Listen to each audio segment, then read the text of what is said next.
Make sure. Perfect. All right. So now I'd like to present and introduce Dora Nguyen, she, her, hers pronoun, and the presentation title, Effect of Parental Overcontrol on Irritability and Anxiety in Latinx Children. Dora, please take it away. Okay, thank you. Hi, everyone. My name is Dora Nguyen. I am a student in the psychology department, and I'll be presenting on our emerging project on the effect of parental overcontrol on irritability and anxiety in Latinx children. So here's an overview of what I will be covering today. First, we will go over an introduction of the topic, followed by our methods, analytic strategy, and we will end with our conclusion and implications. So first of our objective. Adaptive parenting behaviors can help children effectively manage their negative emotionality or tendency to react to stressors with negative emotions. Excessive and unregulated negative emotions can lead to the development of irritability, a common feature of multiple developmental disorders. One parenting strategy that appears adaptive short-term but has maladaptive long-term consequences is parental overcontrol, or excessive monitoring of a child's behavior. This can include parents implementing unreasonably strict rules or having meticulous involvement in their child's daily life. Overcontrol may hinder children's autonomy and decision-making skills, exacerbating negative emotionality.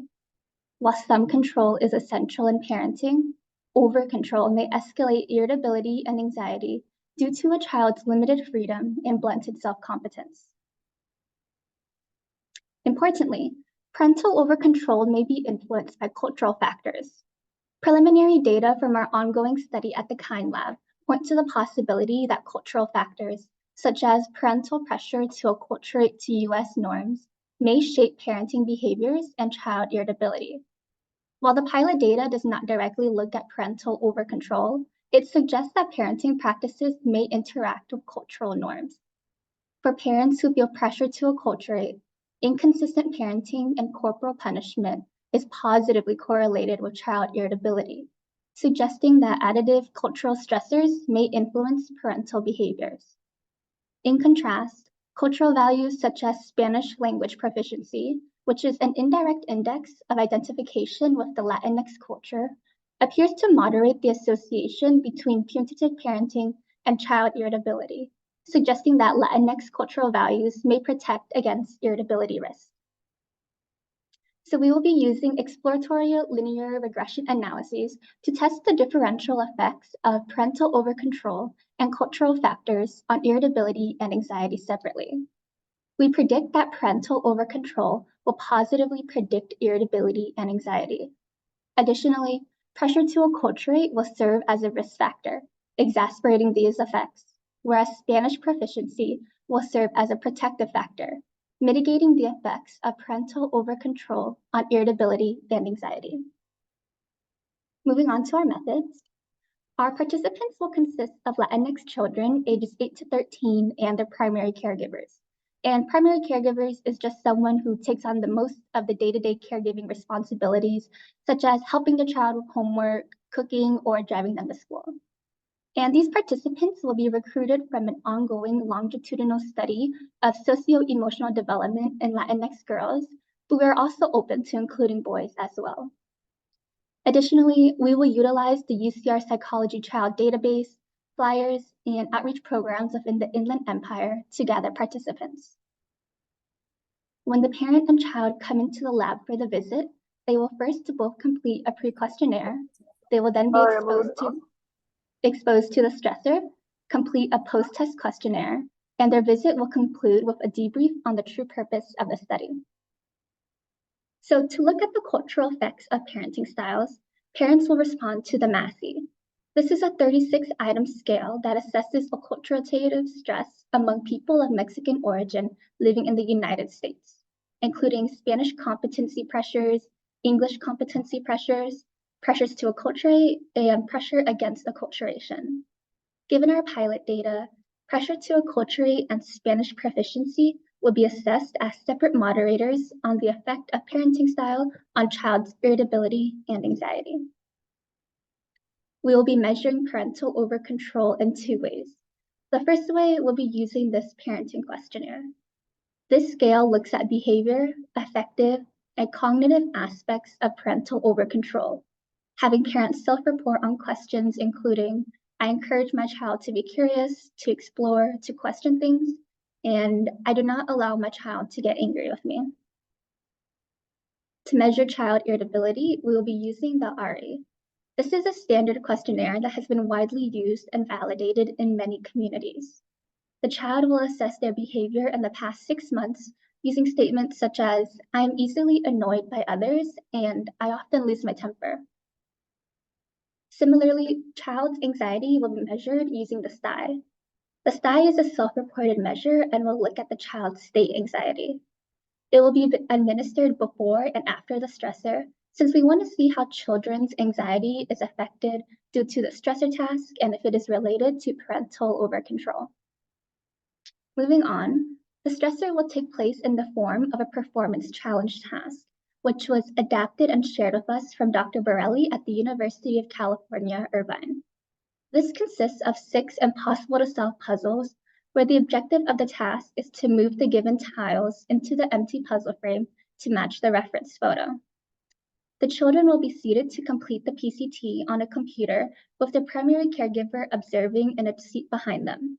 And their primary caregiver will be instructed to refrain from helping their children unless they feel it is necessary.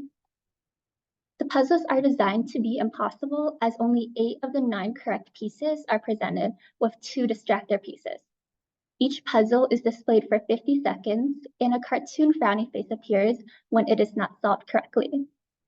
Progress bars will be displayed to show the child's progress in comparison with hypothetical children that were successful in completing the puzzle in order to induce stress on both the child and the parent.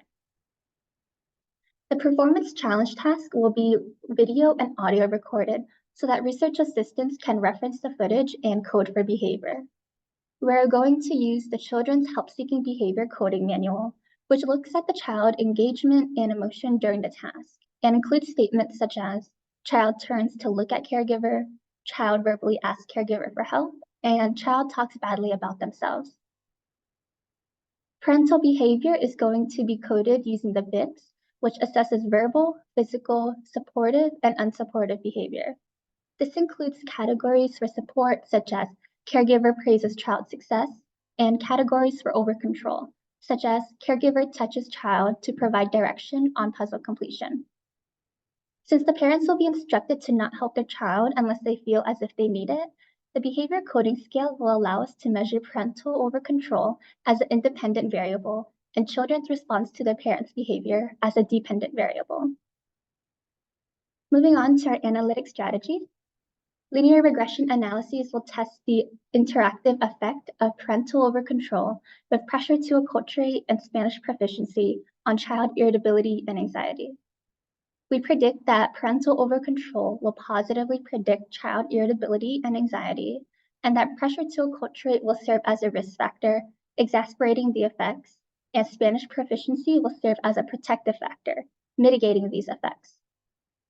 Moving on to our implications. So understanding how maternal overcontrol both influences child irritability and is influenced by cultural factors is vital to culturally informed prevention efforts targeting children's mental health. Given the potential effects of parental overcontrol as a risk for children developing psychopathology, it is important to understand cultural context of this link so that informed prevention for parents may be used to buffer these effects. Studying Latinx communities is especially critical as Latinx families may display unique risk and promotive factors that shape parenting styles and child irritability. These factors are due to the community's history of immigration and pressure to acculturate, which are not observed in the typical white population most studies research. However, prior research has also shown that there are promotive factors in the Latinx community that protect children against youth behavioral problems, such as responsibility and family traditionalism. In addition, minoritized populations are underrepresented in studies of psychopathology markers. Therefore, it is vital to study the risk of these factors for irritability so that such tendencies may be buffered and those affected may be given culturally informed and effective care. So I would like to acknowledge Hana Qureshi and Dr. Kalina Michalska for their contribution to this project, as well as the Kids Interaction and Neurodevelopment Lab. I'd also like to thank the UCR Chancellor's Research Fellowship for funding this project, and Johannah, Moynihan, and Jordan Mullins for this support, as well as Dr. Jessie Borelli, for whom this project was inspired by. So thank you for listening, and now I will take questions. Thank you, Dora, for your great presentation.